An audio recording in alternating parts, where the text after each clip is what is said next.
Here, tomorrow turns into today. What starts, ends, all at an hour when darkness and impending daylight meet in a seemingly seamless blur of up all night and awake before dawn. The tenacity of what built this mining town now shows in a sea of sunglasses and headlamps as 1,200 dig for something buried so much deeper. But fighting spirit, that's what it takes sometimes to get through it. And marked with that fighting spirit, 54-year-old Ed Thomas of Sioux Falls.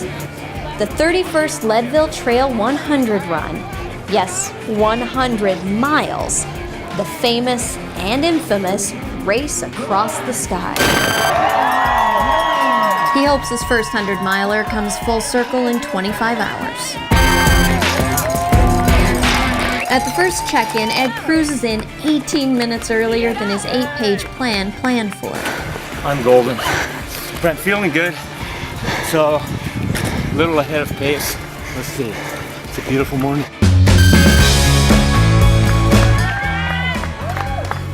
Pirouetting and prancing among the chorus of pebbles and people, Ed arrives early, again. I've been trying to slow down. But like when you run this race, or the one that starts the day we're born, hey brother, and you try to slow down but can't, suddenly you find yourself faced with a mountain.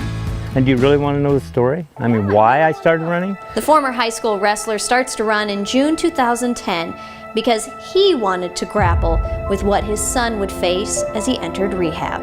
And I was thinking, well, what could I do maybe to kind of go through that long, hard road with him and kind of experience that. And I thought, well, I'll just run a marathon, so metaphorically maybe going down that same dark road or hard road or whatever. So literally hobbled in, and I was crying the whole time, and my wife goes, is this it? And I go, no, I can't wait till the next one, so. That start, and running 70 miles a week to train, brings him to Hope Pass. A marriage of awesome and awful. Elevation rising 3,000 feet in 3 miles. The thinning air barely holds a few wafting notes of hope.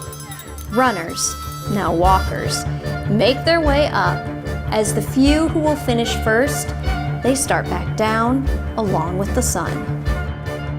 In tow and on her toes for the return, Ed gets a pacer. I'm a little behind. And bathed in the waning warmth of day. Finally, we turned the corner. Day burns out, along with the internal batteries of the human body. Kind of go through bad spells and good spells, but then my headlamp went out because we couldn't see anything for like miles. Now a new day and a disco ball with its carefree sprinkling of sparkle taunts and teases blistered and battered bodies. Ed can barely cram in sips of water. And they go on. Honestly, in the middle of the night, like at 2, 3 in the morning, I thought, I don't know if I'm going to make this thing. Make it for the 30-hour cutoff.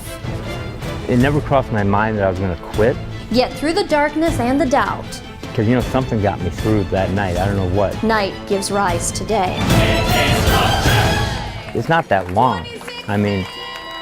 Until at the end of a 100-mile race, it's like forever. Every footstep a feat in the last clash against gravity and will. 28 hours, 36 minutes, 51.84 seconds. I kept my head down because there's tears. Tears that meet metal, achievement in its physical form, handed over by the race's founder. The most amazing thing I've ever really done. I don't know how that much pain could be that much fun, really. In this race, winning comes with losing the perception of pain and the fear of fatigue, knowing the start and the finish may appear to be lines, but really, they form a circle that tells a story of struggle against odds with every stride and surrender to the determination of the soul.